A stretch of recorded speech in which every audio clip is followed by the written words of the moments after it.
जय जगन्नाथ। जय पंचसखा। सत्य मालिका का और एक नया अध्याय को सबको प्रणाम और स्वागत।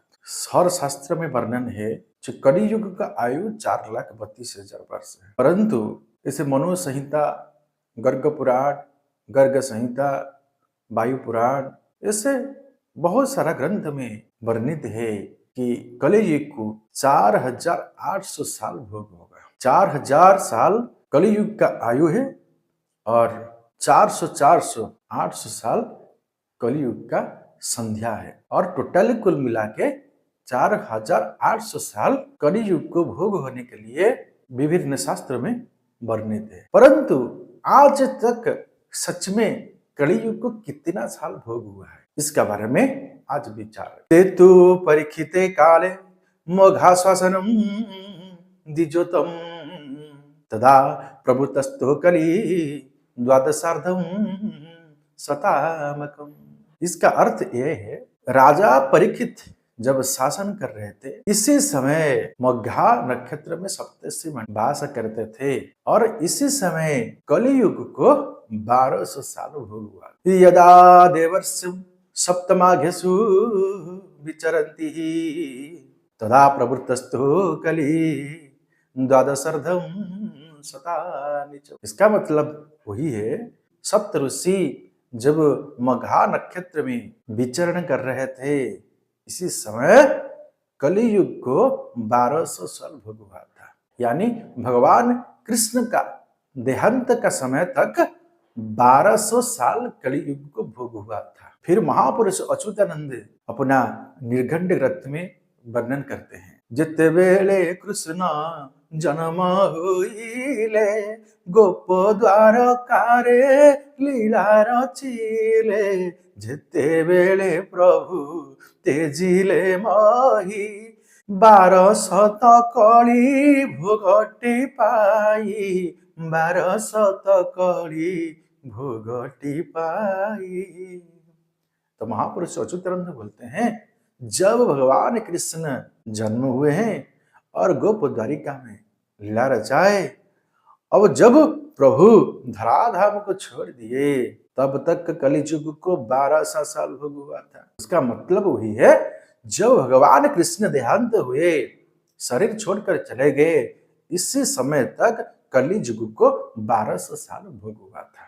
आरभ्य भवते जन्मम जावत नंदाभिषेचनम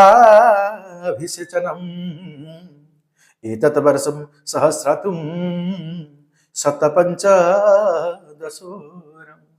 इसका मतलब वही है, राजा परीक्षित का जन्म से जब नंद राजा का अभिषेक का समय 1115 साल भोग हुआ था।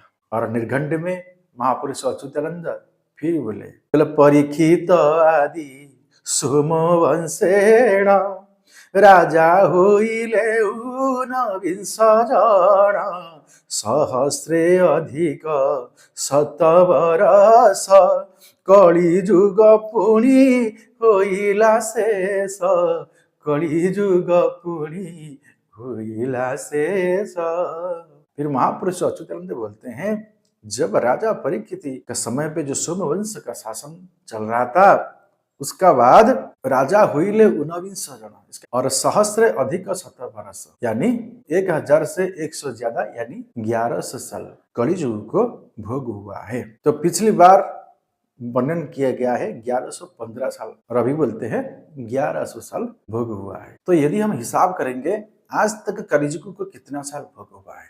जब राजा परीक्षित ने जन्म हुए, इसी समय कलियुग को 1200 साल भोग। राजा परीक्षित का जन्म का बाद जब नंद राजा शासन क्षमता में आए, राज्याभिषेक हुए, इसी समय 1115 साल भोग हुआ था। तक नंद राजा का शासन का तक कलियुग को भोग हुआ था 2315 साल और नंद राजा 100 साल शासन क्षमता में रहे, यानी 2315 और ये 100 2415 हो गया। और नंद राजा जब शासन का बाद हमारा ख्रीष्ट पूर्व शुरू हुआ था, जब ख्रीष्ट पूर्व 400 साल भोग हुआ था, यानी 2315 और ये 400 हुआ 2715 साल हुआ था। और अभी कलियुग को भोग हुआ है ख्रीष्टाब्द, यानी ख्रीष्टाब्द अभी तक हुआ है 2024 साल।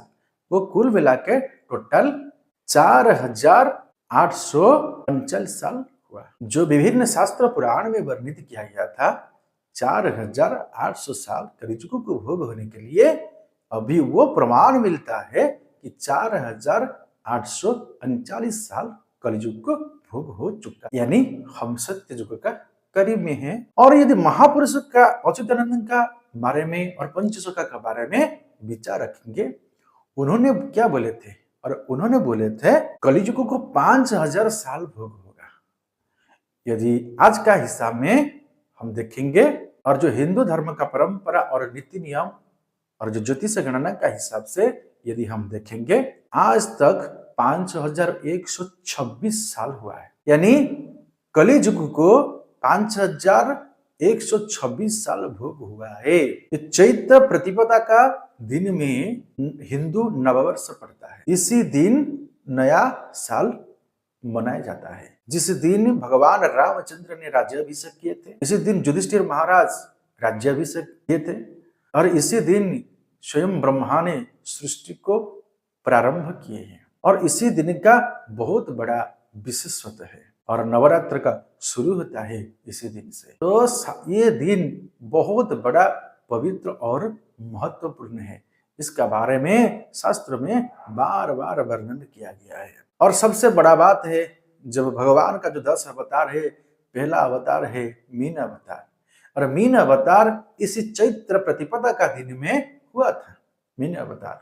और जब सत्ययुग शुरू हुआ था तब भी एक चैत्र प्रतिपदा का दिन में शुरू हुआ था। तो ये बहुत बड़ा दिन है, शुभ दिन है, जिसका बारे में वर्णन है।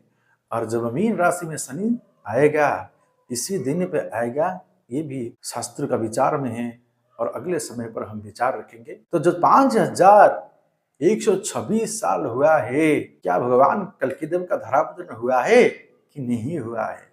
तो 5000 साल होने के बाद महापुरुष लिखे थे, जो 5000 साल से अब 126 साल ज्यादा हो गया है। तो महापुरुष का हिसाब है ये कितना सत्य है, और भगवान 126 साल पहले जन्म हुए हैं कि नहीं, इसका बारे में अगले समय पर हम विचार रखेंगे। आज के लिए सत्संग को वहीं पर विराम देते हैं। जय जगन्नाथ, जय पंचसखा।